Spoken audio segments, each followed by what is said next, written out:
O delegado da Xunta en Ourense, Manuel Pardo, visitou esta mañá acompañado do alcalde César Fernández o Concello de Ribadavia, un dos 8 municipios da provincia de Ourense que resultaron beneficiados da liña de subvencións vencelladas á promoción da lingua e destinada a fomentar servizos lingüísticos nas entidades locais e nas agrupacións de municipios. O galego é a lingua que nos identifica como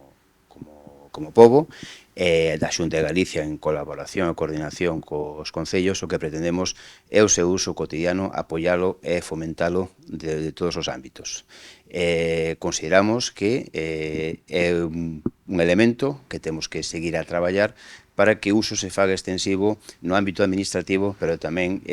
potencialo no ámbito da nosa sociedade. Grazas a esa suma de esforzos, pois e este contexto do Pacto pola Lingua que temos en marcha e que está en marcha en Galicia como ferramenta para defender e potenciar o uso do galego, pois creo que esa cooperación entre administracións vai ser unha ferramenta clave para conseguir o obxectivo que non é outro, como dicía antes, que o prestixio e a dinamización social da nosa lingua nai.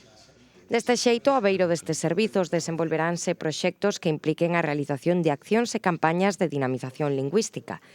Ben en formato material, como pode ser libros, audiolibros, xogos ou representacións artísticas, ou ben no eido digital, como as propostas baseadas en soportes electrónicos na web ou nas redes sociais.